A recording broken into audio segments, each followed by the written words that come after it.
Hi guys, I'm Vaughan and I work at CYC Trust. I'm a youth service coach there and this is what's on. Join us for our Community Service Day on Sunday, October the 5th. This is a special opportunity for our church family to come together and truly be the church in action and make a meaningful impact in our local community. This year we are going to be serving at Whangaparoa Primary School, where Liam from CYC Trust works as a children's worker. Just a reminder, this is the primary school located at 39 Ladies Mile, Manly, not the college. If you're new to our church or been coming for ages, anyone can take part and join in on the day. We will meet at church at 9:45. Come dressed in your casual clothes. We will spend some time worshipping together, then we will head off to one of the three options. Here's the three options on the day, so listen carefully. Option 1, down at Whangaparoa Primary School, 39 Ladies Mile, where we will be refreshing the school's playground, including spreading bark, some gardening and painting. We will also need some people to help manage the barbecue for the lunch. Option 2, in our church cafe, we will need a few people to be writing cards and boxing up cookies as a thank you for the 90 staff before heading down to the school to join everyone else. Option 3, meeting out front of the primary school, 39 Ladies Mile, and join in the prayer walk around the school. A reminder on the day, there will be safe spaces for your kids to play and ride on the bike track, so bring the whole family along. Regardless of where you help on the day, we will finish the day with a barbecue lunch at the school. On that note, we need cookies! That's right, as part of Community Service Day, we box up cookies and give them as a thank you to the staff at the primary school. So we'd love for you to get baking cookies now, pop them in the freezer, ready to be pulled out on the day. A reminder to send an email to wendy@wbc.org.nz to let her know how many cookies you are making, so we can ensure there is enough. All the details can be found in our local news, so check it out. Baptisms are happening on the 12th of October in the evening. If you are interested in baptism, please speak to Adam or Olga, as we will have baptisms again early November. Joy Ode for Joy is happening across the month of October. This is an opportunity for you to jump on your bike, trike or scooter and raise funds for Joya and their amazing work in Kolkata. Last week we challenged Ron Kyle and his biking group to take part and mentioned the others that got involved last year. Marion let us know that we made an error last week. She was actually 85 years young and rode 104 kilometres. So Ron, there's really no excuses.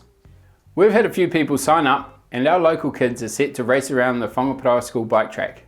So if you were umming and ahhing last week, I'd encourage you to sign up today, because you know we aren't above calling out more people.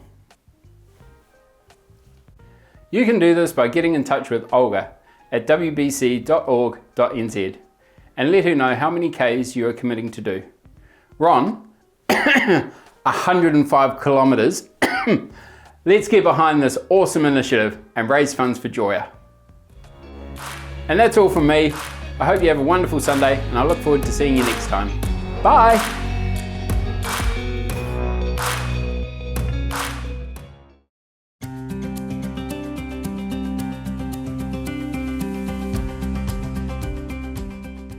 Whakalofa lahi atu. Nice to be here, and tēnā tātou katoa. I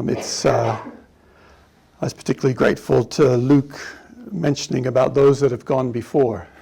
Thank you, because when I was here last year, I left the chapel service and went to see my mother, and within minutes she had her final turn towards her final hours. It was an agonizing afternoon, but I was thinking of it as I was coming this morning. Those memories came back, so I really appreciated you acknowledging that, Luke. Thank you. So, the last recorded words from the Apostle Paul this morning, as you near the end of your year-long journey in the pastoral epistles. And I think I've been listening a little bit to the Carey Open podcast, and there's been lots of very weighty things that Paul talks about. And he's very bold, he's very urgent, and he says some very difficult things as he pours himself out in these letters. And now as Paul scratches out the final pieces of this letter, it's as if the prison door kind of scrapes open, and one of the pastors of the local congregations in Rome, enters. He's a listener, counselor type, a regular visitor of Paul, someone that he trusts as a friend. And this pastor grabs a stool and drags it across to sit near Paul.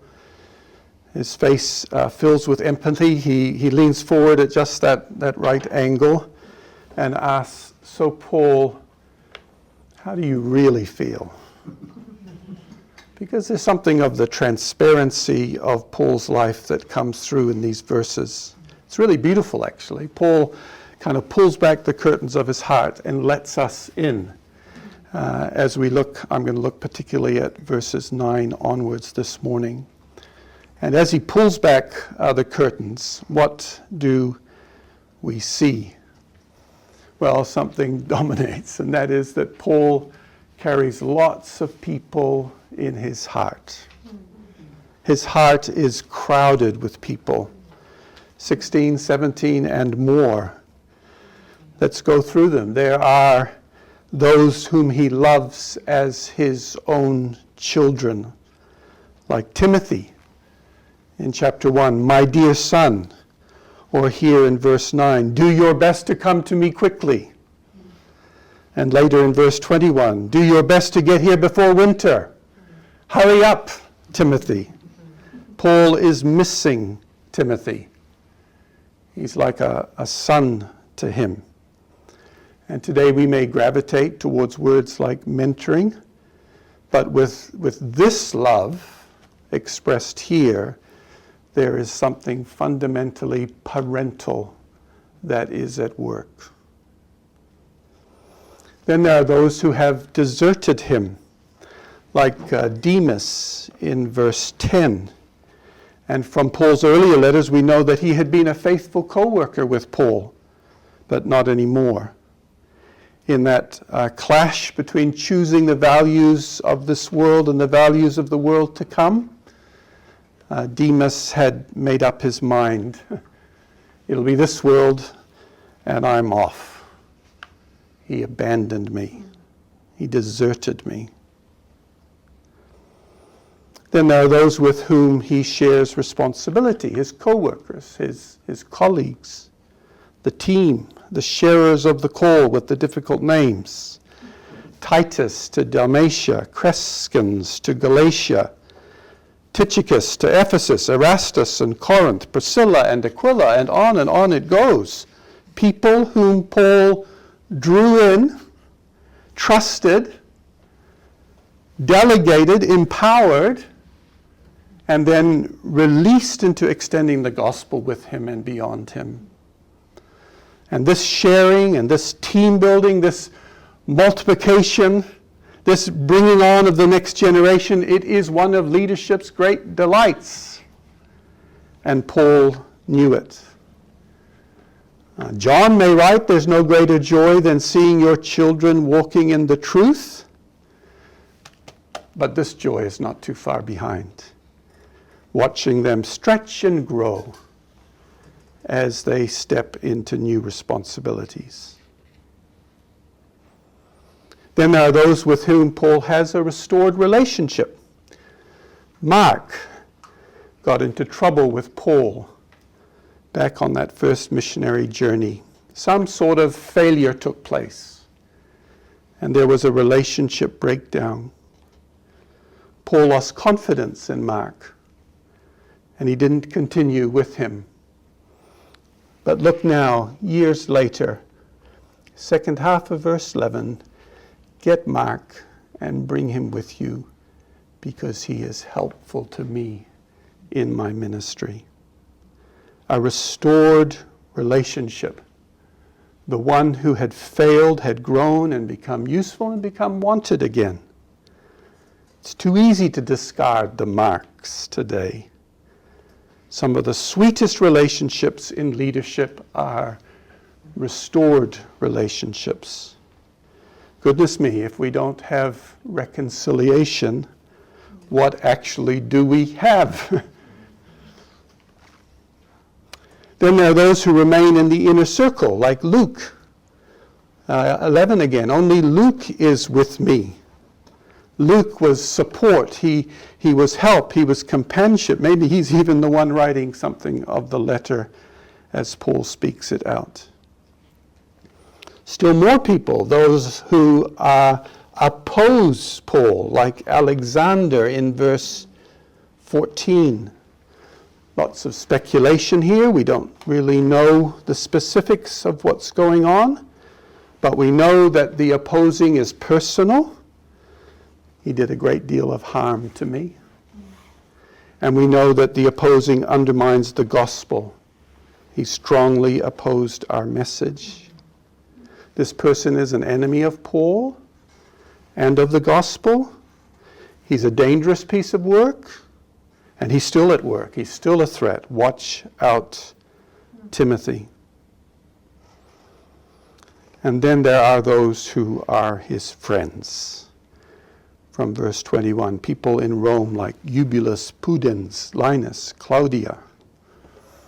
We also have 5 children, and we tried to raise our children with a picture of relationships and friendships being like concentric circles of closeness, a bit like Paul here, with the Timothys and the Lukes in that inner circle, but the Tychicuses and the Tituses in the next one out.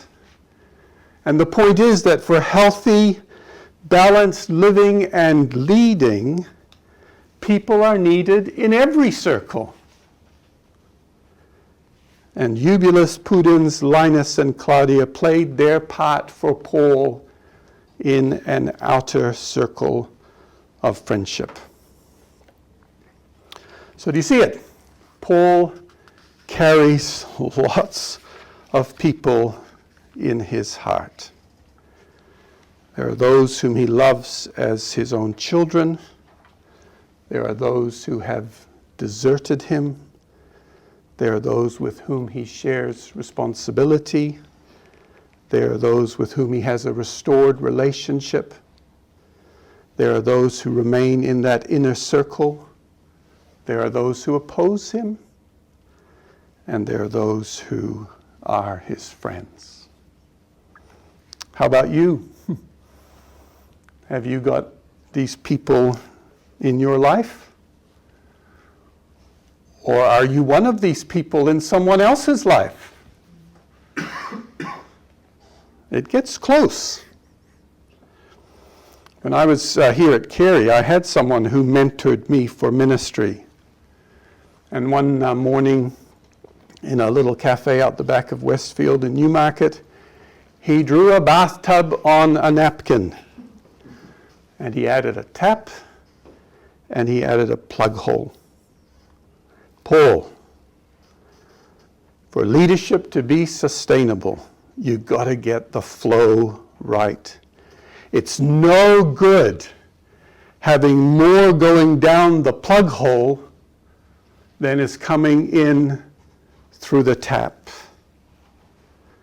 And so much of this becomes our experience as we engage the people that crowd our hearts.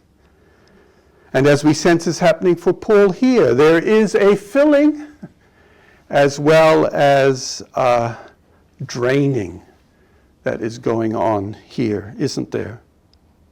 And so as Paul signs off on his letter and his life, we see him carrying all these people in his heart. But as the empathetic counselor leans forward and asks those probing questions, something else emerges. We see that it's not just about Paul and all these people. There's more going on here. And it's really easy to miss. There are other people in here. Well, one other person to be exact. In verses 14, 17 and 18, we find that the Lord is also in this passage, and that Paul carries lots of the Lord in his life and heart as well. Let's just take a quicker look. Verse 14. As Paul faces opposition, we read here that he knows that the Lord will repay. Now, today, there are people who live under oppression or with opposition, and they talk and they sometimes even sing about their hope in the judgment of God. And this helps them endure. This would be true of my boss, living in Lebanon's Bekaa Valley, with Israeli bombs dropping all around him and his wife's home right now. He would speak like that.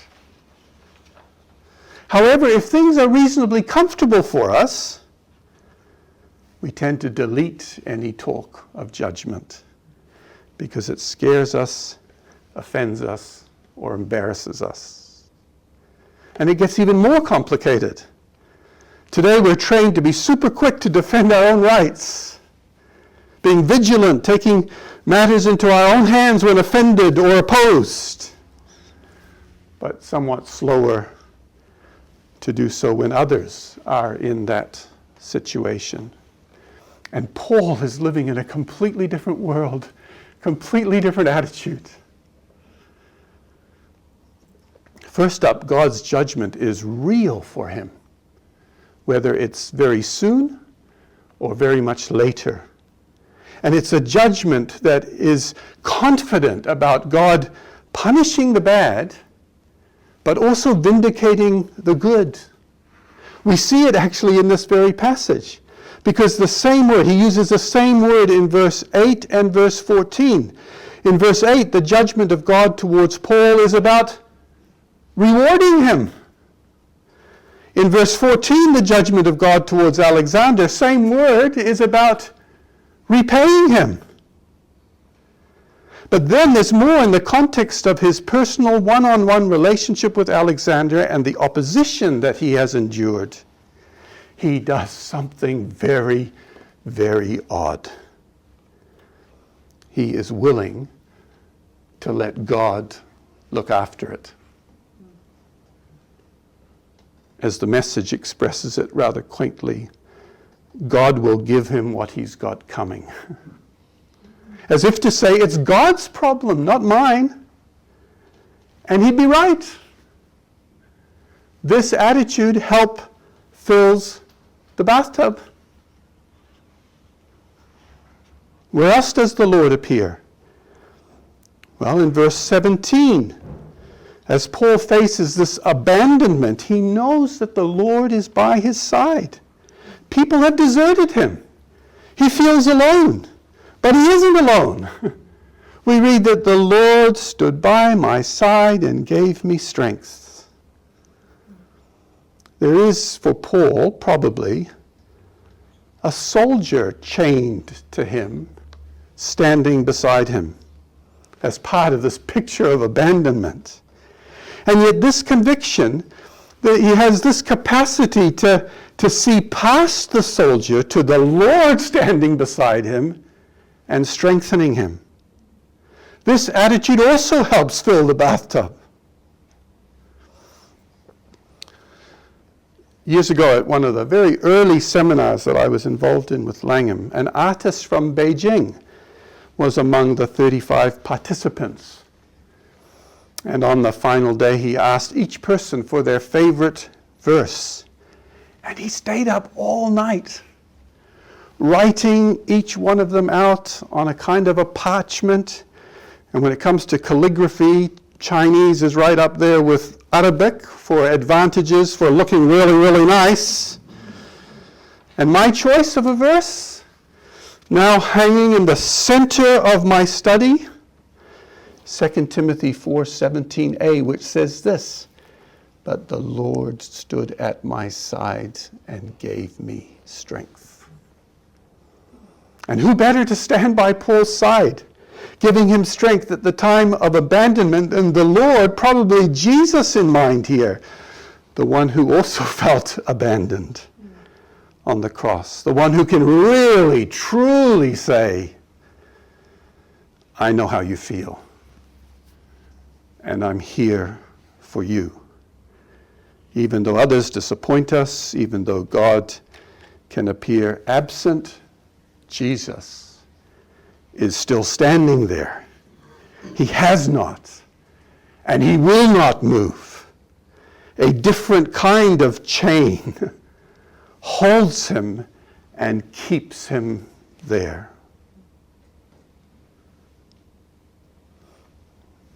And then a final mention of the Lord in 17 and 18. As Paul faces suffering, he knows, we read, that the Lord will rescue him. If not immediately or imminently, most certainly ultimately. This seems to be the sense of, I've been delivered from the lion's mouth before. God has done this for me in the past. But if it doesn't happen in my present, immediately or imminently, it will happen ultimately. And for Paul, that was enough. This attitude also helps fill the bathtub. The Lord will rescue me from every evil attack and will bring me safely to his heavenly kingdom.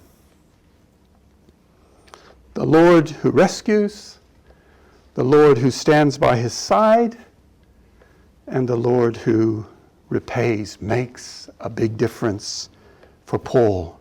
Because remarkably, with all of these people crowding into his life and his heart, we see that he remains focused still on the mission of God and the glory of God. This is still what animates him to his last words and hours.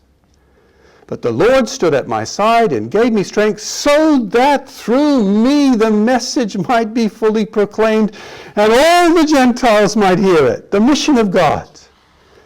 The Lord will rescue me from every evil attack and will bring me safely to his heavenly kingdom. To him be glory forever and ever. Amen. The glory of God.